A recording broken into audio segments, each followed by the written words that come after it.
Let's shift our focus closer to home now again, though. Do not underestimate the buying power of South African youth. New research by Student Village and Youth Dynamix has revealed a potential spending pool of 303 billion rand per year. The views of nearly 3,000 South Africans between 15 and 34 years was collected and used to explore the socio-economic dynamics of the country's youth, and the results uncover exciting trends around what drives the younger generation's lifestyle and how they spend. Let's find out more from Ronen Aires. He's the founder and CEO of Student Village, and he is speaking to us virtually from here in Johannesburg. Ronen, thank you so much for your time this evening. Just as a basis for our discussions, 15 to 34 years old, that's quite a wide age group that you focused on, which includes spenders right now and, of course, future consumers as well. Tell us why you decided that was a good age group to look at, A, and then B, how you set up the survey. Thanks, Marcel. So we've spent over 20 years looking at the 18 to 25-year-old market. And when we looked at it, the definition of youth is actually from early teens right through to 34. So we wanted to look at this category as a whole, from teenagers at the end of they're scholars at the end of their school life, students that are full-time at university, part-time working and students, as well as young professionals. So we surveyed them in person as well as electronically. Now, I see that in your the short synopsis of your survey, you say you now call this grouping a Gen Re. I don't know if I'm pronouncing it correctly. Talk to us about how you decided to set up the questions for this survey, because clearly it wasn't just about how they spend their money. It's all about also about how they spend their time and how they're planning for the future. Yeah, so Gen Re for us, most people know Gen Z. And Gen Z it's the generation that were born in the late 1996 onwards. And generally, you're looking at the group that are born this century. So the reason why we called it Gen Re is we believe that young people have been sent on a higher purpose mission to help us recalibrate not only what's important to them, but they help to show us how we should potentially recalibrate our own lives, our own habits, and our own ways of doing things. I'll give you an example. Go ahead. So one of the things is, if you think about it, what did the pandemic force us to do? So COVID locked us up at home and forced us to work virtually. That's just one thing. And so for many of us, that was a new thing. For many of us, it was change and brought new opportunities. And I've known for over 10 years that millennials and Gen Zs have been asking for flexibility in the workplace.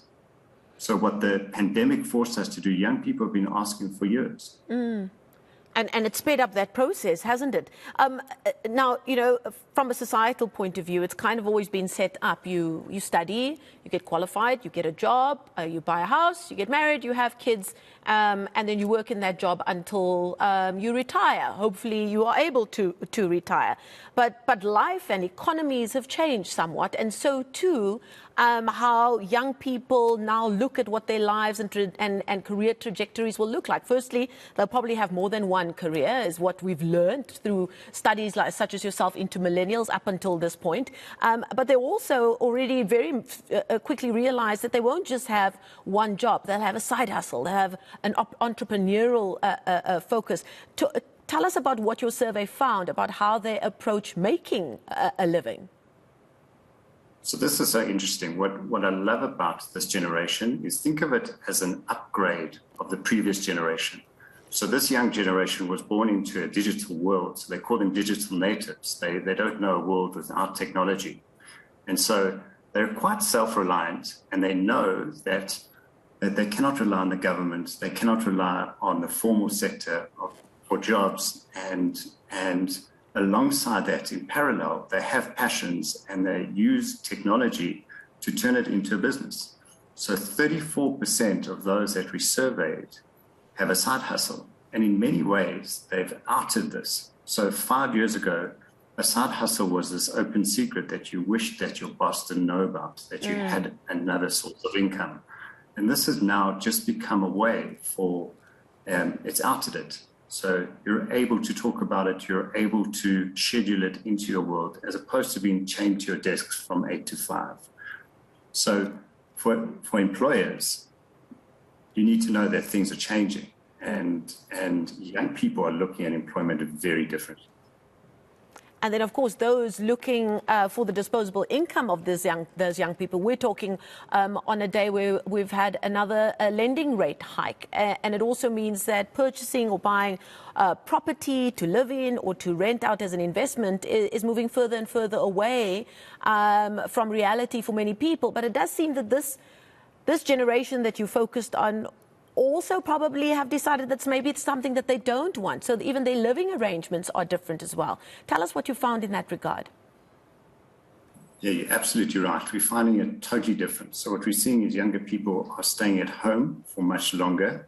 They're avoiding making the bigger purchase decisions. They're far more likely to rent and to co-share than to buy. And they're a lot more conservative at the moment. So they are self-reliant. So they will make a plan.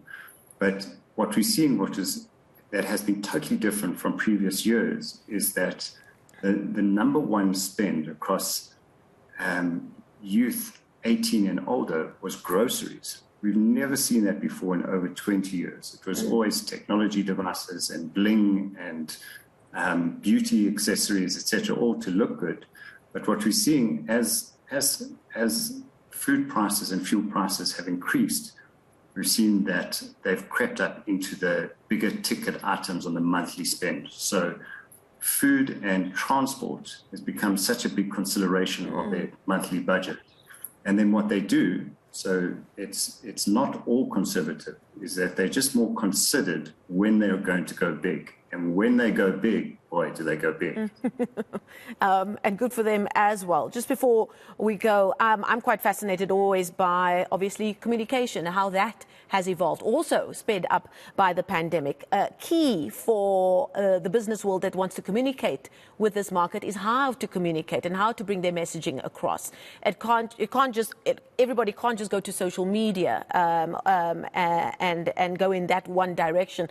This grouping has a very specific way of how they want to be communicated with and how they want to communicate with other people such as themselves.